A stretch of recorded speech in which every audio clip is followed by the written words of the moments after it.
Hi, hello, നമസ്കാരം. അനിരുദ്ധാണ്. Big ബോസിന്റെ രണ്ടാം ദിവസത്തെ വിശേഷങ്ങളായിട്ടാണ് കേട്ടോ വന്നേക്കുന്നത്. കുറച്ചധികം പറയാനുണ്ട്, എങ്കിലും ഞാൻ വളരെ ചുരുക്കിയിട്ട് ചെറിയൊരു വീഡിയോ ആയിട്ട് പറയാം കേട്ടോ. രണ്ടാമത്തെ ദിവസം രാവിലെ തന്നെ ഭയങ്കര ബഹളമായിരുന്നു കേട്ടോ. രാവിലെ വേക്കപ്പ് സോങ് കഴിഞ്ഞ് ചുമ്മാ ബഹളമായിരുന്നു രാവിലെ തന്നെ. വേറെ ആരുമല്ല, നമ്മുടെ ബിഗ് ബോസിന്റെ പുതിയ ക്യാപ്റ്റൻ ആയിട്ടുള്ള അനീഷ് തന്നെയായിരുന്നു മുഖ്യ കഥാപാത്രം കേട്ടോ. രാവിലെ ആദിലയും നൂറയും അനീഷിനോട് ഗുഡ് മോർണിംഗ് പറയുന്നു. അപ്പം അനീഷ് തിരിച്ച് അവരോട് പറയുന്നത് ഗുഡ് മോർണിംഗ് അല്ല പറയേണ്ടത്, സുപ്രഭാതം എന്ന് പറയണം. നമ്മൾ മലയാളികളാണ്, മലയാളത്തിൽ നല്ലൊരു വേർഡ് ഉണ്ട്, അത് ഉപയോഗിക്കണം എന്നൊക്കെ പറഞ്ഞ് പ്രശ്നത്തിന് ചെറുതായിട്ടൊന്ന് തിരികൊടുത്തതാണ്. ഇത് കേട്ട് മറ്റുള്ളവരെല്ലാം ഇടപെടുന്നുണ്ട് കേട്ടോ. അക്ബറും അബിയും ഷാനവാസും അപ്പാനി ശരത്തൊക്കെ ഇങ്ങനെ, അവർക്കൊക്കെ പിന്നെ എന്തെങ്കിലും കിട്ടിയാൽ മതി എന്നും പറഞ്ഞ് നടക്കുന്ന ആൾക്കാരാണ്. അവരുടെ വിചാരം ബിഗ് ബോസ് എന്ന് പറയുമ്പോഴത്തേനും ഫുൾ ടൈം എന്തെങ്കിലും പറഞ്ഞ് അടി ഉണ്ടാക്കുക, അതാണ് കണ്ടന്റ്, മെയിൻ കണ്ടന്റ് ആയിട്ട് അവർ കരുതുന്നത് അതൊക്കെ തന്നെയാണ് കേട്ടോ. അപ്പൊ രാവിലെ തന്നെ ഈ പേരിൽ ഭയങ്കര ബഹളമായിരുന്നു. എല്ലാവരും അങ്ങോട്ടും ഇങ്ങോട്ടും ബഹളമയായിരുന്നു കേട്ടോ. ഇതൊക്കെ കണ്ട് സത്യം പറഞ്ഞു കഴിഞ്ഞാൽ ബിഗ് ബോസിന് തന്നെ ഇറിറ്റേഷൻ ആയിട്ട് രാവിലെ തന്നെ മോർണിംഗ് ടാസ്ക് കൊടുക്കുന്നത് ഈ രാവിലത്തെ ബഹളം കണ്ടിട്ട് ബിഗ് ബോസ് പറയുന്നുണ്ട്, പുറത്തുള്ളവർ പറയുന്നത് ഇത് ബിഗ് ബോസ് എന്ന ഒരു സ്ക്രിപ്റ്റഡ് പ്രോഗ്രാം ആണെന്നാണ്. സത്യത്തില് ബിഗ് ബോസിന് തന്നെ തോന്നി ഇതൊരു സ്ക്രിപ്റ്റഡ് ആണോ എന്നുള്ള കാര്യം എന്ന് പറഞ്ഞിട്ട് ഇവരോട് പറയുന്നുണ്ട് കേട്ടോ. അത് കഴിഞ്ഞ് ബിഗ് ബോസ് മോർണിംഗ് ടാസ്ക് ആയിട്ട് കൊടുക്കുന്നത് ഇത് റീക്രിയേറ്റ് ചെയ്യാൻ വേണ്ടിയിട്ടാണ്. അതായത് രാവിലെ നടന്ന സംഭവങ്ങൾ റീക്രിയേറ്റ് ചെയ്യണം. അപ്പാനി ശരത്താണ് നമ്മുടെ അനീഷിനെ അവതരിപ്പിക്കുന്നത്. അനീഷിനെ ഭയങ്കര കുറച്ച് ഓവറായിട്ട് ചെയ്തപ്പോ അനീഷ് ഇടപെടുകയും വീണ്ടും അതൊരു ബഹളമായിട്ട് മാറുകയും ചെയ്തു. ഞാൻ ഇത്രയും ബോറായിട്ടൊന്നും അല്ല സുപ്രഭാതം പറഞ്ഞത്, ഞാൻ വളരെ മാന്യമായിട്ടാണ് സുപ്രഭാതം പറഞ്ഞതെന്നൊക്കെ പറഞ്ഞിട്ട് അനീഷ് ഭയങ്കര ബഹളമായിരുന്നു കേട്ടോ. അയ്യോ അയ്യ, രാവിലെ തന്നെ. അത് കഴിഞ്ഞ് ഇവരുടെ ഒരു ഗ്യാങ് ഫോം ചെയ്തിട്ടുണ്ട്. അതായത് അപ്പാനി ശരത്ത്, അബി, പിന്നെ നമ്മുടെ അക്ബർ, ഷാനവാസ്, ഇവരെല്ലാവരും ഒരു ഗ്രൂപ്പായിട്ടാണ് പലരെ അല്ലെങ്കിൽ അറ്റാക്ക് ചെയ്യാനായിട്ട് പോകുന്നത്. ശരിക്കും പറഞ്ഞു കഴിഞ്ഞാൽ ബിഗ് ബോസിൽ അത് അത്ര നല്ലതായിട്ട് ഫീൽ ചെയ്യുന്നില്ല. എല്ലാ സീസണിലും ഇങ്ങനെയൊക്കെ തന്നെയാണ് എങ്കിലും അവര് മനസ്സിലാക്കുന്നില്ല ഇങ്ങനെ ഗ്രൂപ്പായിട്ട് ഒരാളെ അറ്റാക്ക് ചെയ്ത് കഴിഞ്ഞാൽ അത് അയാൾക്ക് ഗുണമാണ് ഉണ്ടാവുന്നത് എന്നുള്ളത്. ഇവരെല്ലാവരും ചേർന്നാണ് ഈ അനീഷിന്റെ പുറകെ പോകുന്നത്. ഇവരിങ്ങനെ പുറകെ പോയി തന്നെ അനീഷിനെ പിടിച്ച് രാജാവാക്കുന്ന ലക്ഷണമുണ്ട്. സത്യത്തിൽ കുറച്ച് നാൾ കൂടി കഴിയുമ്പോഴത്തേനും ഈ പറഞ്ഞ രജിത് കുമാറിന്റെയും റോബിൻ രാധാകൃഷ്ണന്റെ ഒക്കെ അവസ്ഥയിലോട്ട് അനീഷ് എത്തിച്ചേരുമോ എന്നുള്ളൊരു സംഭവം കിടക്കുന്നുണ്ട് കേട്ടോ. പിന്നെ പറയാം, അതെന്തായാലും അങ്ങനെയാണ് ഇപ്പൊ ട്രാക്ക് പോയിക്കൊണ്ടിരിക്കുന്നത്.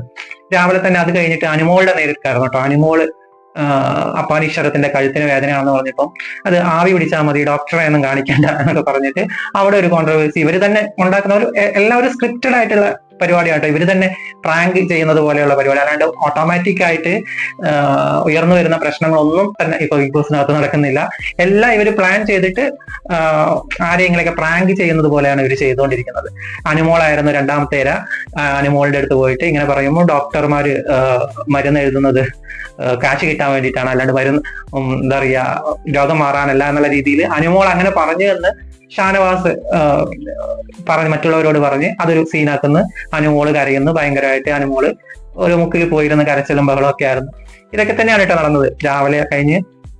അത് കഴിഞ്ഞിട്ട് അപ്പാനി ശരത്തിന്റെ മൈൻഡിൽ പതിച്ചൊരു കാര്യമായിരുന്നു നമ്മുടെ ജിസൈലിനെ ഒന്ന് പ്രാങ്ക് ചെയ്യാം. ജിസൈൽ കുറെ ആക്റ്റീവ് അല്ല, മിണ്ടാതിരിക്കുകയാണ്, ഒന്നിലും ഇടപെടുന്നില്ല. അപ്പൊ അതുകൊണ്ട് ജിസൈലിന്റെ അടുത്ത് എന്തെങ്കിലും പറയാൻ വേണ്ടിയിട്ട് പോയി അപ്പാനി ശരത്ത് ജിസൈലിന്റെ അടുത്ത് പറയും, താൻ ഇവിടെ മേക്കപ്പ് മാത്രം ചെയ്തുകൊണ്ട് ഇരിക്കുകയാണ്, പ്രശ്നങ്ങളിലൊന്നും ഇവിടുത്തെ ഒരു പ്രശ്നത്തിലും താൻ ഇടപെടുന്നില്ല എന്നൊക്കെ പറഞ്ഞ് ജിസൈലിനെ ഇളക്കി വിടുന്നുണ്ട് കേട്ടോ.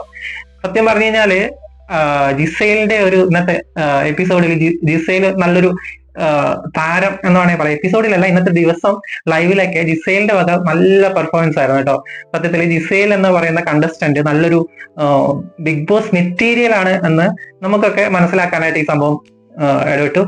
നല്ല രീതിയിൽ ഓരോരുത്തരെയും ഇങ്ങനെ വാച്ച് ചെയ്തുകൊണ്ടിരിക്കുകയാണ് കേട്ടോ ജിസൈൽ പറയുന്നുണ്ട്, നിങ്ങളെ പോലെ ഈ അനീഷിന്റെ പുറകെ നടന്ന് വഴക്കുണ്ടാക്കാനൊന്നും എന്നെ കിട്ടത്തില്ല, ഞാൻ ഇൻഡിവിജ്വൽ ആയിട്ട് നിന്ന് കളിക്കും, നിങ്ങളൊരു ഗുണ്ടാ സംഘത്തിനെ പോലെയാണ് പെരുമാറുന്നത്, നിങ്ങൾ ഓരോരുത്തരുടെ പുറകെ 5-6 പേര് ചേർന്നിട്ട് ഗുണ്ടാപ്പണിയാണ് ഇവിടെ നടത്തുന്നത് എന്നൊക്കെ പറഞ്ഞ് ജിസൈൽ നല്ല രീതിയിൽ ഇവന്മാര് പറയുന്നുണ്ട് കേട്ടോ. സത്യം പറഞ്ഞു കഴിഞ്ഞാല് എല്ലാവർക്കും തോന്നുന്ന ഒരു കാര്യമാണ്, ഇവർക്ക് ഒറ്റയ്ക്കൊന്നും ചെയ്യാൻ കഴിയില്ല. ഇവര് ആരെങ്കിലും അറ്റാക്ക് ചെയ്യുകയാണെങ്കിൽ ഗ്രൂപ്പായിട്ടാണ്, ഒരു 4-5 പേരുണ്ട്, ഗ്രൂപ്പായി ചെന്നിട്ട് അറ്റാക്ക് ചെയ്യുകയാണ് ചെയ്യുന്നത്. അപ്പൊ അത് ജിസൈൽ തുറന്ന് കാണിക്കുന്നുണ്ട് അവിടെ ഗെയിം. ശരിക്കും പറഞ്ഞു കഴിഞ്ഞാൽ അപ്പാനി ശരത്ത് നല്ലൊരു കണ്ടസ്റ്റന്റ് ആണെന്നാണ് വിചാരിച്ചത്. പക്ഷെ ഇവരുടെ കൂടെ കൂടി അല്ലെങ്കിൽ ഈ ഒരു ഗ്രൂപ്പിൽ കൂടിയിട്ട് അപ്പാനി ശരത്തൊക്കെ ഒട്ടും പോരാ എന്ന് തോന്നുന്ന തരത്തിലാണ് കേട്ടോ പോയിക്കൊണ്ടിരിക്കുന്നത്.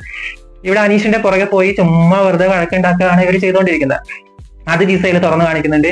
ഞാൻ അങ്ങനെയല്ല, എനിക്ക് നല്ല നിങ്ങളെക്കാൾ നന്നായിട്ട് ബിഗ് ബോസിനെ കുറിച്ച് അറിയാം, ബിഗ് ബോസ് കളിയെ കുറിച്ച് അറിയാം. അതുകൊണ്ട് തന്നെ നിങ്ങളിപ്പോ ചെയ്യുന്നത് ഒരുമാതിരി ഗുണ്ടാ സംഘം പോലെയാണ്, ഞാൻ ഇതൊന്നും കണ്ട് പേടിക്കത്തില്ല, ഞാനൊരു ഗുണ്ടിയാണെന്നാണ് പറയുന്നത്.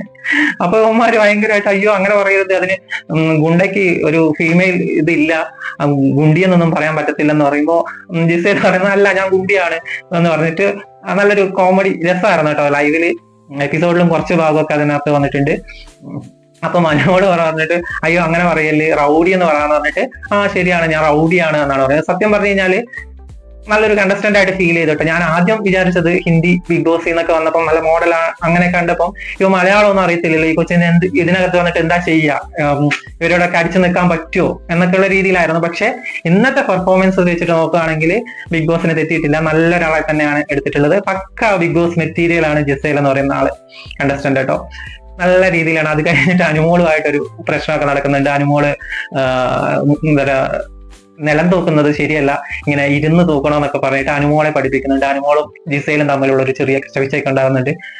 അത് കഴിഞ്ഞ് അടുത്തൊരു ബിഗ് ബോസ് ഒരു ടാസ്ക് ആയിരുന്നു വെച്ചിരുന്നത് കേട്ടോ. അതായത് ഇവർക്ക് പണിപ്പുരയിൽ പോയിട്ട് ഇവർക്ക് ആവശ്യമുള്ള സാധനങ്ങൾ കളക്ട് ചെയ്ത് വരാനായിട്ട് ഒരു ടൈമർ വെച്ചിട്ട് 13 സെക്കൻഡിനുള്ളിൽ രണ്ട് പേര് പോയിട്ട് ആവശ്യമുള്ള സാധനങ്ങളെല്ലാം കളക്ട് ചെയ്തു വരാനായിട്ടുള്ള ഒരു ടാസ്ക് ആയിരുന്നു കേട്ടോ കൊടുത്ത്.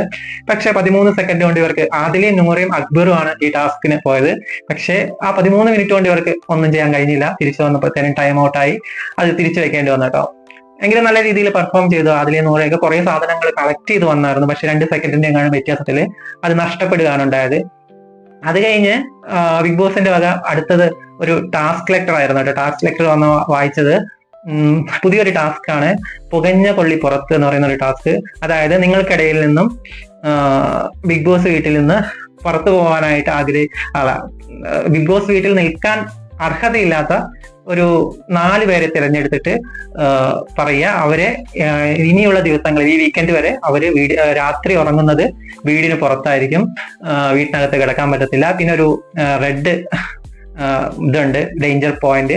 അവിടെ ഇവര് ഉറങ്ങാൻ പറ്റത്തില്ല. കട്ടിലയിൽ കിടന്ന് ഉറങ്ങിക്കഴിഞ്ഞ് കഴിഞ്ഞാൽ ഇവരറിയാതെ എടുത്ത ആ ഡേഞ്ചർ പോയിന്റിൽ കൊണ്ട് വെക്കുകയാണെങ്കിൽ ഇവര് ബിഗ് ബോസ് വീട്ടിൽ നിന്ന് തന്നെ എലിമിനേറ്റ് ആയി പോകുമെന്ന് പറഞ്ഞാൽ ഡേഞ്ചർ ആയിട്ടുള്ള ഒരു സംഭവമാണ് കൊണ്ടുവന്നേക്കുന്നത്. 4 പേര് പുറത്തിരിക്കണം, ഒരാൾ കട്ടിലിൽ കിടക്കാൻ പാടുള്ളൂ, ബാക്കിയുള്ളവരൊക്കെ ഉറക്കളിച്ചിരിക്കണം. ഉറങ്ങിക്കഴിഞ്ഞ് കഴിഞ്ഞാല് ഇവരറിയാതെ എടുത്തുകൊണ്ടുപോയി പുറത്ത് കൊണ്ടാക്കി കഴിഞ്ഞ് കഴിഞ്ഞാല് ഭയങ്കര എന്താ പറയാ എലിമിനേഷൻ തന്നെ നടക്കാം എന്നുള്ള ഒരു തരത്തിലൊക്കെയാണ് കേട്ടോ വരുന്നത്. അതിനിടയ്ക്ക് വേറൊരു കാര്യം ഉണ്ടായിട്ടോ, നമ്മുടെ ഷാനവാസിക്കന്റെ ഒരു കണ്ടുപിടുത്തം ഇന്നും ഉണ്ടായിരുന്നു കേട്ടോ. ഷാനവാസിക്ക എന്താ പറയുക, ഇവരുടെ ഇതുവരെ ഇത്രയും ദിവസമായല്ലോ, 2 ദിവസമായല്ലോ വന്നിട്ട്. അപ്പൊ ഇവരെ കുറിച്ചൊക്കെ ഉള്ള കാഴ്ചപ്പാടുകൾ എന്താണ് എന്ന് പറയുന്നതിനിടയ്ക്ക് വീണ്ടും അയാളുടെ ഉള്ളിൽ ഉള്ള ആ കുലപുരുഷൻ ഉണർന്നായിരുന്നു കേട്ടോ. അയാൾ പറയാണ് ജിസേലിന്റെ വസ്ത്രധാരണം ഒരു സ്വാതന്ത്ര്യമൊക്കെ തന്നെയാണ്, പക്ഷേ മലയാളികൾക്ക് ഇതൊന്നും ഇഷ്ടപ്പെടത്തില്ല. ജിസേലിന്റെ നന്മയ്ക്ക് വേണ്ടിയിട്ടാണ് ഞാൻ പറയുന്നത്, നല്ല രീതിയിൽ നല്ല അച്ചടക്കമുള്ള എന്താ പറയുക ഡ്രസ്സൊക്കെ യൂസ് ചെയ്യണം, എങ്കിലേ മലയാളികൾക്ക് ഇഷ്ടപ്പെടുള്ളൂ എന്നൊക്കെയുള്ള പുതിയ കണ്ടുപിടുത്തമായിട്ടാണ് ഇന്ന് ആശ വന്നിരിക്കുന്നത്. ശരിക്കും പറഞ്ഞു കഴിഞ്ഞാൽ ഈ 21-ാം നൂറ്റാണ്ടിൽ ഇന്നത്തെ കാലത്ത് ഇങ്ങനെയൊക്കെ പറയുന്നത് ശരിക്കും അയാൾക്ക് സ്വയം തോന്നുന്നതാണ്, ഇങ്ങനെയൊന്നും പറയുന്നത് ശരിയല്ല. പക്ഷെ ഒരു പറ്റം മലയാളി പ്രേക്ഷകരെ എയിം ചെയ്തിട്ട് തന്നെ ആയിരിക്കാം ചിലപ്പോൾ ഇതൊക്കെ അങ്ങനെ പറയുന്നത് ഇഷ്ടപ്പെടുന്ന ഒരു കൂട്ടം ആൾക്കാരുണ്ട്. അവരെയൊക്കെ ഫോക്കസ് ചെയ്തിട്ടായിരിക്കും അങ്ങനെ ഇങ്ങനെയുള്ള ഡയലോഗൊക്കെ അളക്കുന്നതെന്ന് തോന്നുന്നു. എന്തൊക്കെ തന്നെ ആണെങ്കിലും 2ാമത്തെ ദിവസം ഭയങ്കര ബഹളമയമായിട്ട് നല്ല രീതിയിലാണ് കേട്ടോ ബിഗ് ബോസ് പോയിക്കൊണ്ടിരിക്കുന്നത്. 2 ദിവസമായിട്ട് ഒട്ടും കുറച്ചൊക്കെ കാണുമ്പോൾ ഇവരുടെ പ്രകടനങ്ങൾ കുറച്ചൊക്കെ കാണുമ്പോൾ നമുക്ക് എന്തോ കാണിച്ചുകൊണ്ടിരിക്കുന്ന യുവന്മാരെന്നൊക്കെ തോന്നി പോകുന്നുണ്ട്. പക്ക കുറെ മെയിൽ കണ്ടസ്റ്റൻസിൽ ആരും അത്ര നല്ലതായിട്ട് ഫീൽ ചെയ്യുന്നില്ല കേട്ടോ. എല്ലാവരും ഒരുമാതിരി ഗ്രൂപ്പിസം കളിച്ചുകൊണ്ടിരിക്കുകയാണ്, അല്ലാതെ ഇൻഡിവിജ്വൽ ആയിട്ട് എതിർത്ത് നല്ല രീതിയിൽ പോയിന്റുകൾ പറയാനും ഇതൊക്കെ ആയിട്ട് നല്ലൊരു കണ്ടസ്റ്റന്റ് ആയിട്ട് മെയിൽ കണ്ടസ്റ്റൻസിൽ ആരെയും തോന്നുന്നില്ല. കുറച്ചുപേരൊക്കെ ചുമ്മാ ഇരിക്കുകയാണ്. അങ്ങനെ എല്ലാവരും കൂടി ബഹളം ഉണ്ടാക്കുമ്പോൾ അതിൻ്റെ ഇടയിൽ കൂടി ചാടിപ്പടഞ്ഞ് എന്തൊക്കെയൊക്കെയോ പറയുന്നു എന്നല്ലാതെ നല്ലൊരു വിന്നർ ആവാൻ തക്കവണ്ണമുള്ള ഒരു ആളെ കണ്ടെത്താനായിട്ട് പറ്റുന്നില്ല കേട്ടോ. വളരെ മോശമായിട്ട് തോന്നുന്നു അങ്ങനെയൊക്കെ കാണുമ്പോൾ. എങ്കിലും 2 ദിവസമല്ലേ ആയുള്ളൂ, ഇനിയുള്ള ദിവസങ്ങൾ വളരെ നിർണായകമായിരിക്കും. രേണുസുതിയൊക്കെ ആയിട്ട് ഇന്നും നമ്മുടെ നവീൻ പ്രശ്നം ഉണ്ടാക്കുന്നുണ്ട്. അത് ചുമ്മാ നവീൻ കോമഡി ആയിട്ടാണെങ്കിലും രേണുസുതിക്ക് അത് ട്രിഗർ ആവുന്നുണ്ട് കേട്ടോ. പുറത്ത് ഒരുപാട് സൈബർ ആക്രമണങ്ങൾ നേരിട്ടിട്ടാണ് രേണുസുതി ഉള്ളിലേക്ക് വന്നേക്കുന്നത്. രേണുസുതിയെ സംബന്ധിച്ചിട്ട് എന്തൊക്കെ ഇനി കേട്ടാലും അതൊന്നും ഏൽക്കാൻ പോകുന്നില്ല എന്നുള്ളത് നമുക്കും അറിയാവുന്ന കാര്യമാണ്. എങ്കിലും കുറച്ച് കടുപ്പമുണ്ട്. പുള്ളിക്കാരിനെ ഡാക്കിനി എന്നൊക്കെ വിളിച്ചിട്ട് നമ്മുടെ നവീൻ കളിയാക്കുന്നുണ്ട്. രേണുസുതി വെറുതെ ഇരിക്കുന്നൊന്നുമില്ല, നല്ല രീതിയിൽ അവനെ തിരിച്ചു പറയുന്നുണ്ട്, പ്രതിരോധിക്കുന്നുണ്ട് കേട്ടോ. സത്യം പറഞ്ഞു കഴിഞ്ഞാല് രേണുസുതി പിന്നെ ഷാരിക എന്നിവരുടെയൊക്കെ റിയൽ ആയിട്ടുള്ള ക്യാരക്ടർ കാണുന്നതിൽ സന്തോഷമുണ്ട് കേട്ടോ. കാരണം ഷാരികേനെയൊക്കെ നമ്മള് ഹോട്ട് സീറ്റ് എന്ന് പറയുന്ന പ്രോഗ്രാമിൽ വളരെ ബോൾഡ് ആൻഡ് അറക്കന്റ് ആയിട്ടുള്ള ഒരു വ്യക്തിത്വമായിട്ടാണ് കണ്ടേക്കുന്നത്. പക്ഷേ വളരെ സ്വീറ്റ് ആയിട്ടുള്ള ഒരു ഷാരികയാണ് കേട്ടോ ബിഗ് ബോസിൽ 2 ദിവസമായിട്ട് കണ്ടുകൊണ്ടിരിക്കുന്നത്. ബാക്കിയുള്ളവന്മാരെല്ലാവരും കൂടി മേക്കപ്പ് ഒക്കെ ചെയ്ത് എന്തൊക്കെയൊക്കെയോ ആക്കുന്നുണ്ട്. ജെന്യുവൻ ആയിട്ട് പറയുകയാണെങ്കിൽ വളരെ കൂൾ ആയിട്ടുള്ള ഒരു ഷാരികനെ നമുക്ക് 2 ദിവസമായിട്ട് കാണാൻ കഴിയുന്നുണ്ട്. രേണുസുതി ആണെങ്കിലും നന്നായിട്ട് ചെയ്യുന്നുണ്ട്. കുറെ കണ്ടസ്റ്റൻസ് ഇന്നത്തെ ദിവസത്തെ നല്ല ഒരു കണ്ടസ്റ്റന്റ് ആയിട്ട് എനിക്ക് ഫീൽ ചെയ്തത് ജസലാണ്. പുള്ളിക്കാരിയാണ് ഇന്നത്തെ ഒരു എന്താ പറയാ ഐക്കൺ എന്ന് വേണമെങ്കിൽ പറയാം. കാരണം ഇത്രയും പേരെ കുറെ പേരെ വാച്ച് ചെയ്യുന്നുണ്ട്, നല്ല രീതിയിൽ ഒബ്സർവ് ചെയ്യുന്നുണ്ട് എന്നൊക്കെ മനസ്സിലാവുന്നുണ്ട് പുള്ളിക്കാരിയുടെ ഓരോരോ കാര്യങ്ങള്. അതിനിടയ്ക്ക് ഒരു ചായ തല്ലൊക്കെ ഉണ്ടായിരുന്നു കേട്ടോ. അതൊക്കെ എപ്പിസോഡിൽ ചെറുതായിട്ട് കാണിക്കുന്നുണ്ട്.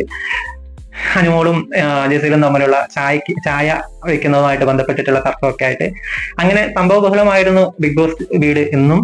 ഇനി നാളെ എന്തൊക്കെയാ നടക്കാൻ പോണേന്ന് അറിയില്ല. രാത്രി മറ്റേ ഷാനവാസും ജസീല് പിന്നെ ശൈത്യ ആൻഡ് വിന്നി ആണെന്ന് തോന്നുന്നു ഇവിടെ പുറത്ത് കിടക്കുന്നത്. അവർക്ക് ഇനി എന്തെങ്കിലും ഇവരെ അറ്റാക്ക് ചെയ്യോ, ഡേഞ്ചർ സോണിലേക്ക് മാറ്റുമോ എന്നൊക്കെ ഉള്ളത് നമുക്ക് കാത്തിരുന്ന് കാണാം. അടുത്ത എപ്പിസോഡിന്റെ വിശേഷങ്ങളായി നാളത്തെ വിശേഷങ്ങളായിട്ട് ഞാൻ വീണ്ടും വരും. Signing off. ബൈ.